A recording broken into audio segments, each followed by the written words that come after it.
Hello students, मेरा नाम किरण है। मैंने अभी तक 2-3 वीडियोस अपने अपलोड किए हैं जिसमें 8th स्टैंडर्ड की ज्योग्राफी और मैथ्स के बारे में बताया है।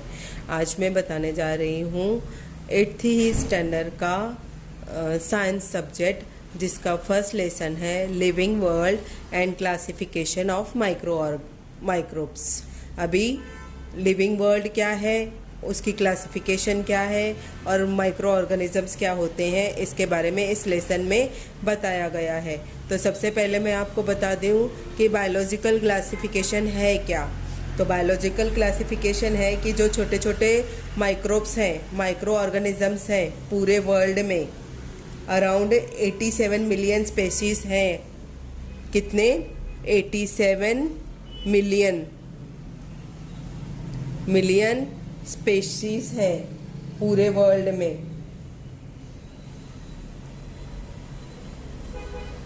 पूरे वर्ल्ड में 87 मिलियन स्पेशीज हैं जिनको क्लासिफाई करके अलग अलग किंगडम्स में दिखाया गया है। क्या किया गया है? क्लासिफिकेशन करके अलग अलग किंगडम्स में दिखाया गया है। और ये सारी किंगडम्स बनाई हैं अलग अलग साइंटिस्ट ने ये सारी किंगडम्स बनाई हैं। अभी इनकी नीड क्या है? इतने सारे जो ऑर्गेनिजम्स हैं उन सब की स्टडी करना इजी तो नहीं है ना। अभी इसकी नीड क्या है? बायोलॉजिकल क्लासिफिकेशन की नीड क्या है? क्यों उनको क्लासिफाई किया गया है? क्योंकि to study the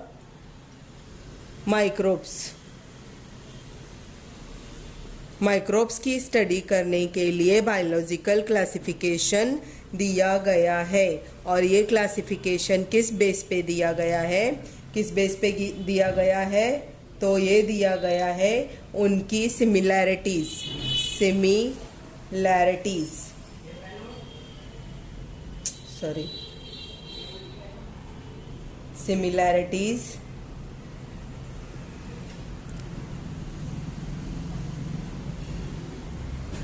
end difference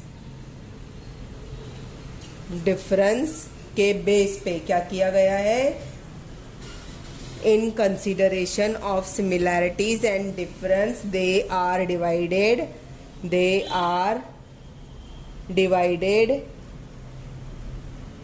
into groups and subgroups।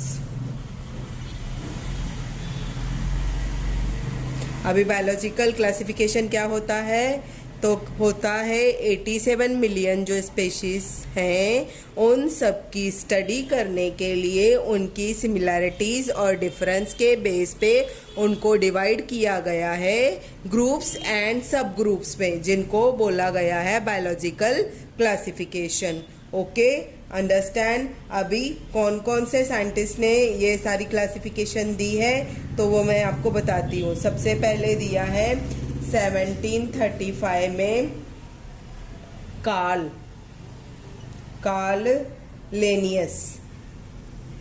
Linnaeus. उसने क्या किया है? 2 किंगडम दी है। क्या किया है? 2 किंगडम्स में डिवाइड किया है। 2 किंगडम्स में डिवाइड किया है। उनको बोला गया है वेजिटेबलिया एंड एनामिलिया। क्या बोला गया है? वेजिटेबलिया एंड एनिमेलिया।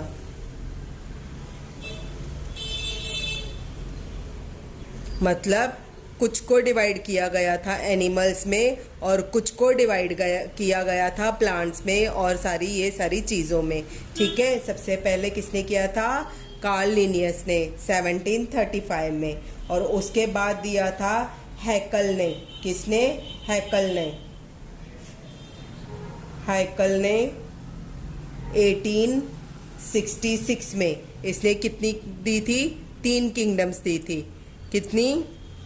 3 किंगडम्स दी थी। कौन कौन सी? एक दिया था प्रोटिस्टा, दूसरा दिया था प्लांट्स, और तीसरा दिया था एनिमल्स। अभी ये तो कॉमन है, प्लांट्स और एनिमल्स क्या होता है, और प्रोटिस्टा क्या होता है। प्रोटिस्टा होते हैं छोटे छोटे ऑर्गेनिजम्स। ओके, जैसे कि एमीबा। प्रोटिस्टा क्या होता है, एमीबा। छोटे छोटे ऑर्गेनिजम्स रहते हैं जिनको बोला गया था प्रोटिस्टा। उनको किसके बेस पे किया गया था, यूनिसेल्युलर के बीच बेस पे, मतलब सिंगल सेल। जिनके सिंगल सेल्स होते हैं ना, उनको उसने डिवाइड किया था प्रोटिस्टा में, और बाकी के कुछ एनिमल्स में, कुछ प्लांट्स में डिवाइड किए थे। उसके बाद थर्ड आता है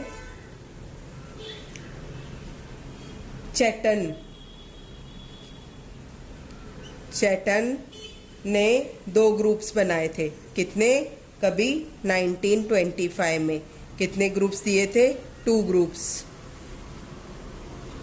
2 ग्रुप्स में उसने डिवाइड किया था। किसमें किसमें, पहला किया था प्रोकारियोटिक्स, प्रोकारियोटिस, एंड दूसरा दिया था उसने यूकारियोटिस।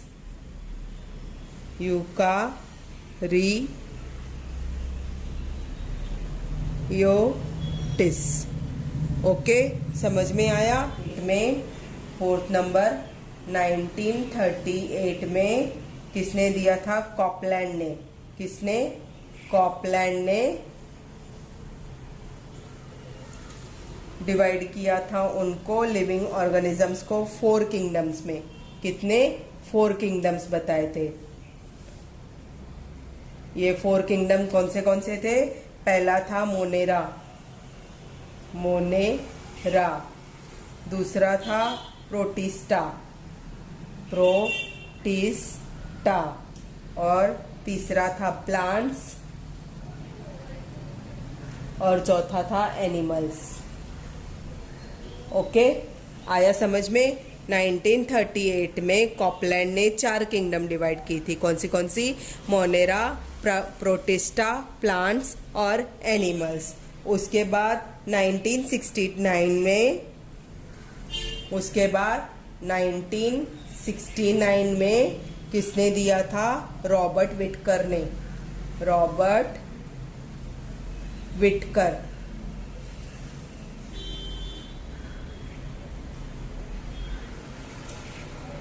इसने कितने इसमें क्लासिफाई किया था, 5 ग्रुप्स में, 5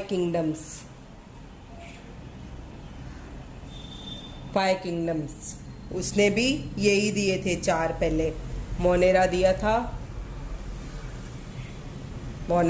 था, फिर प्रोटिस्टा दिया था, फिर प्लांट्स दिया, फिर उसने एक चीज और उसमें बढ़ाई, क्या, फंगाई, और देन एनिमिलिया।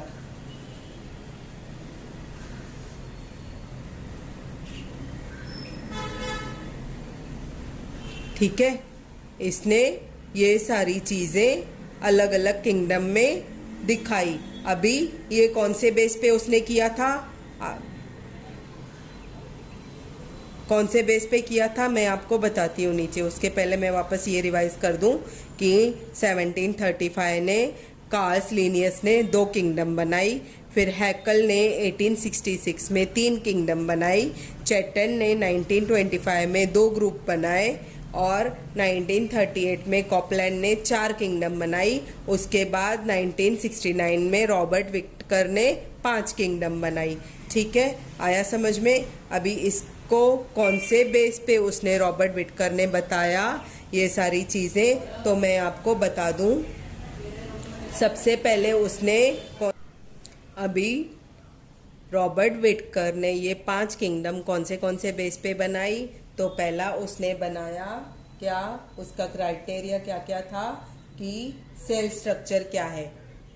फर्स्ट था cell structure. Cell structure means कि वो जो ऑर्गेनिजम्स हैं वो कौन से इसमें आते हैं, किस में आते हैं, प्रोकारियोटिक्स में आते हैं,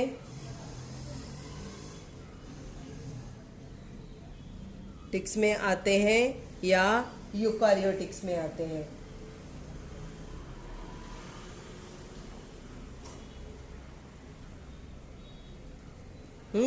मतलब उनका न्यूक्लियस कैसा है, उसके बेस पे पहला उन्होंने किंगडम दिया, फिर दूसरा किंगडम दिया कि किस पे, ऑर्गेनिज्म का स्ट्रक्चर ये कैसा है, ऑर्गेनिजम्स कैसे हैं, वेदर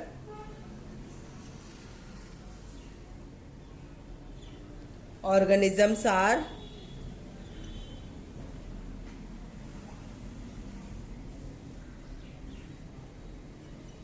क्या है, यूनिसेल्यूलर है या मल्टीसेल्यूलर है, यूनिसेल्यूलर है या मल्टीसेल्यूलर है।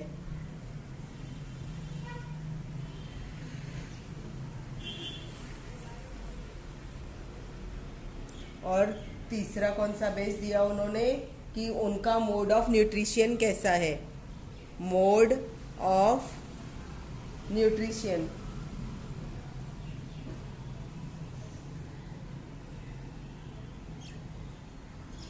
मोड ऑफ न्यूट्रिशन मतलब whether they are heterotropic, autotropic और saprophytic, means whether they are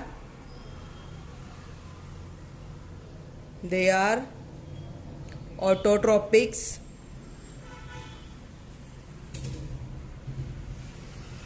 heterotropics,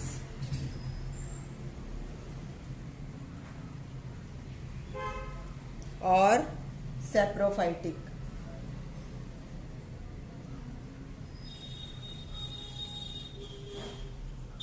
और फोर्थ उन्होंने दिया कि उनकी लाइफस्टाइल कैसी है, ऑर्गेनिजम्स आर प्रोड्यूसर्स, कंज्यूमर्स और डिकम्पोजर्स। उसके बाद क्या दिया, लाइफस्टाइल,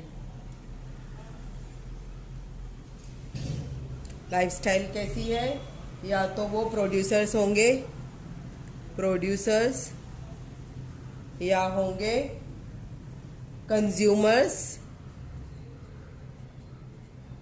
या होंगे डिकम्पोजर्स।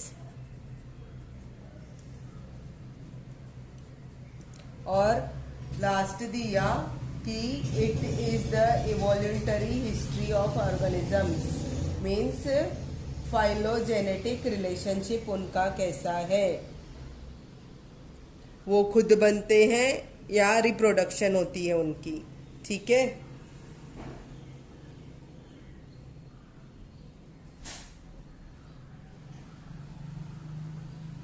अभी सेल स्ट्रक्चर मतलब प्रोकारियोटिक्स एंड यूकारियोटिक्स, मतलब उसमें क्या, अभी प्रोकारियोटिक्स क्या होते हैं, प्रोकारियोटिक्स जिनका न्यूक्लियस डेवलप्ड नहीं हुआ होता है, उनको सबको उसने प्रोकारियोटिक्स में बताया।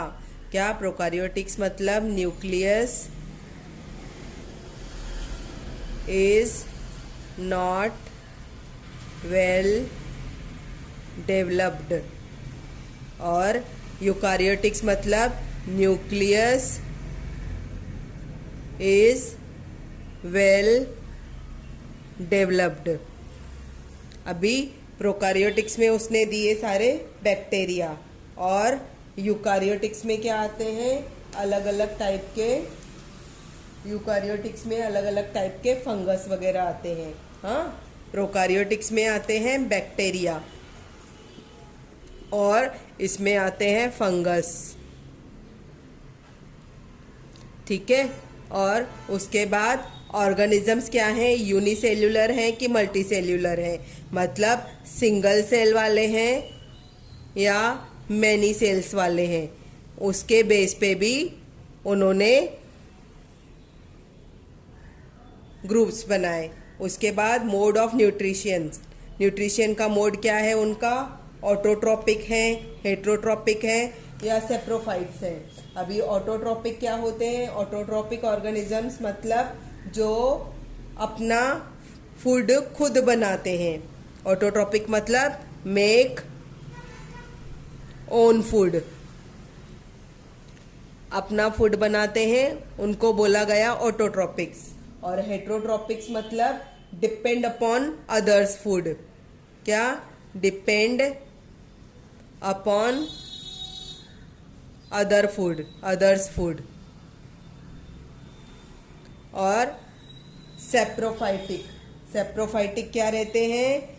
Those organisms which obtain their nutritions from dead और decaying matter. Obtaining food, obtain food from decaying और डेड मैटर। ओके। और फिर लाइफस्टाइल, लाइफस्टाइल मतलब वही आया, प्रोड्यूसर्स अपना फूड खुद बनाते हैं या नहीं, कंज्यूमर्स दूसरों के फूड पे डिपेंड रहते हैं क्या, और डिकम्पोजर्स मतलब जो डेड हो जाते हैं उनको फॉसिल्स में कन्वर्ट करने वाले जो रहते हैं ऑर्गेनिजम्स, उनको बोलते हैं डिकम्पोजर्स। आया समझ में? सेल स्ट्रक्चर के बेस पे प्रोकारियोटिक्स एंड यूकारियोटिक्स में बताया गया। प्रोकारियोटिक्स मतलब जिनका न्यूक्लियस वेल डेवलप्ड नहीं होता है, ऐसे सारे बैक्टीरिया उन्होंने एक किंगडम में दिए। यूकारियोटिक्स मतलब जिनका न्यूक्लियस डेवलप्ड रहता है, ऐसे जो ऑर्गेनिजम्स थे उनको यूकारियोटिक्स में दिया गया। फॉर एग्जाम्पल फंगस वगैरह जो भी आते हैं। फिर ऑर्गेनिज्म यूनिसेल्यूलर है या मल्टीसेल्यूलर है, मतलब उनमें सिंगल सेल है या मैनी सेल्स हैं, उसके बेस पे ग्रुप्स बनाए गए।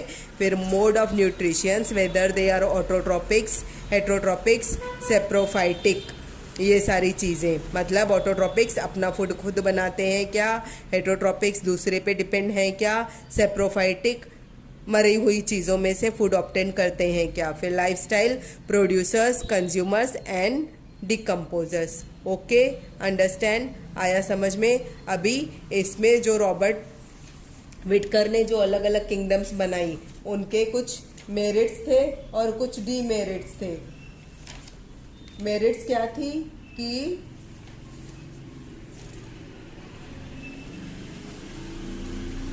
ये सब आया समझ में? अभी मेरिट्स क्या थी उसकी मैं बताती हूँ आपको। वो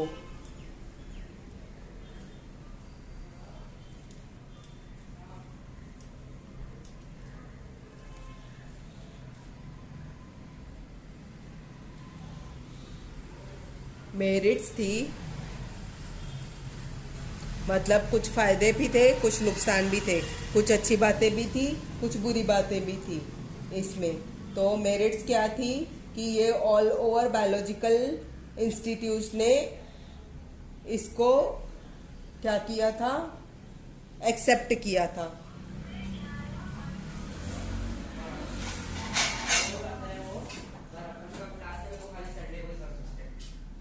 अभी रॉबर्ट विटकर ने जो अपनी क्लासिफिकेशन दी थी उसके कुछ मेरिट्स थे और कुछ डीमेरिट्स थे।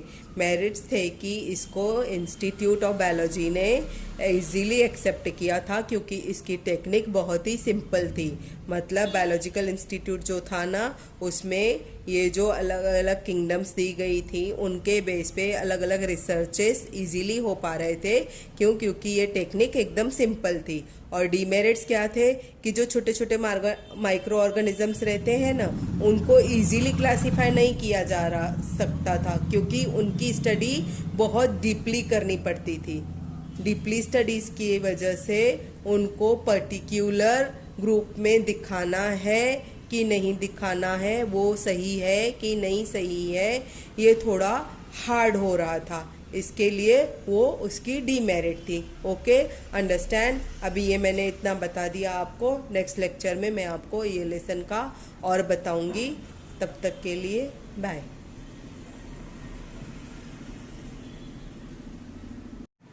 चलिए मैं अब आपको बताती हूँ कि इन ऑर्गेनिजम्स को कैसे कैसे अलग अलग किंगडम में दिया गया और उनकी क्लासिफिकेशन कैसे की गई, उनको ग्रुप्स और सब ग्रुप्स कैसे दिए गए। तो सबसे पहले प्रोकारियोटिक्स एंड यूकारियोटिक्स ग्रुप दिया गया, फिर उसमें सब ग्रुप दिया गया यूनिसेल्यूलर और मल्टीसेल्यूलर्स। प्रोकारियोटिक्स में सिर्फ यूनिसेल्यूलर भेजे गए और यूकारियोटिक्स में यूनिसेल्यूलर और मल्टीसेल्यूलर दोनों दिए गए। अभी यूनिसेल्यूलर में किंगडम 1 आया मोनेरा। मोनेरा में आए सारे छोटे छोटे बैक्टीरिया जिनकी साइज 1 यूम से लेके 10 यूम तक थी। ओके, सारे छोटे छोटे बैक्टीरिया। अभी उसमें फर्स्ट बैक्टीरिया आया कोकस। कोकस कैसे होते थे? स्फेरिकल बैक्टीरिया, जो स्फेरिकल शेप के रहते थे ना सारे बैक्टीरिया, जैसे कि पैरामोशियम वगैरह, वो सब कोकस में आए। और बेसिलिस, बेसिलिस कैसे रहते थे? रॉड शेप्ड बैक्टीरिया रहते हैं और उनको किस में दिया गया? बैक्टीरिया में, मोनेरा किंगडम में। फिर तीसरा आया स्पाइरेलिया, स्पाइरिला।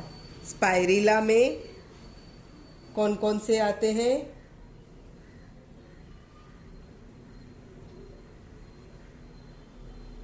जो भी स्पाइरल शेप के रहते थे ना बैक्टीरिया, रहते हैं ना बैक्टीरिया, वो सारे इसमें दिए गए। मतलब मोनेरा किंगडम में बैक्टीरिया दिए गए। बैक्टीरिया में अलग अलग एग्जाम्पल्स जो मैंने बताए, कोकस, बेसिलिस एंड स्पाइरिला।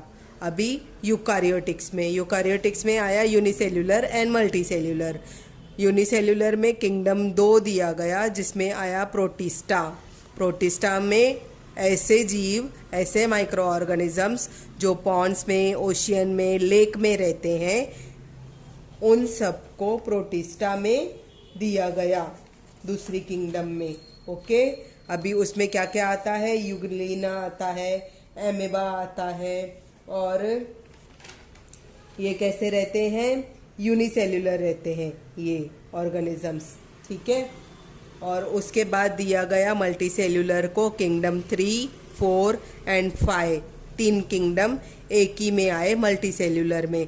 फिर 3 किंगडम में क्या दिया गया? फंगी। फंगाई मीन्स जो भी फंगस रहते हैं ना, सारे जो भी फंगस रहते हैं, जैसे कि ब्रेड के ऊपर का फंगस या पानी के ऊपर का फंगस या जो भी सारे, उसमें आता है यीस्ट, मशरूम्स, सारी चीज़ें। फिर किंगडम 4 में आया प्लांटिया। प्लांटिया में क्या क्या आता है? फर्न, मॉसेस, ये सारी चीज़ें मल्टीसेल्यूलर में दी गई। और किंगडम 5 में आया एलिमिनिया। एलिमिनिया मतलब जो सारे एनिमल्स वगैरह, वॉर्म्स, छोटे छोटे जीव रहते हैं ना, वो फ्रॉग, स्नेल, वॉर्म्स, ये सारी चीज़ें। और लास्टली एक वायरसेस ग्रुप दिया गया सेपरेट, जिसमें कि सारे टाइप के वायरस, इन एनिमल्स के वायरस, प्लांट्स के वायरस, और जो भी अलग अलग टाइप के वायरसेस आते हैं ना, वो सब इसमें दिए गए। ठीक है, आया समझ में आया ये पूरा लेसन? इस लेसन में अभी आपको अलग अलग टाइप के क्वेश्चन हो सकते हैं कि बायोलॉजिकल क्लासिफिकेशन क्या होता है, उसकी नीड क्या थी, कौन से साइंटिस्टों ने उनको क्लासिफाई किया, विटकर की क्लासिफिकेशन सिस्टम क्या थी, उसके मेरिट्स डीमेरिट्स क्या थे, प्रोकारियोटिक्स क्या होते हैं, यूकारियोटिक्स क्या होते हैं, ऑटोट्रॉप्स क्या होते हैं, हेट्रोट्रॉप्स क्या रहते हैं, ये सारी चीज़ें मैंने एकदम डिटेल में आपको समझाई हैं। और उसके बेस पे आप अपने क्वेश्चन आंसर्स बना सकते हो, लिख सकते हो। ठीक है, आप चाहो तो मास्टर की रिफ़र कर सकते हो या डाइजेस्ट भी रिफ़र कर सकते हो। Thank you so much.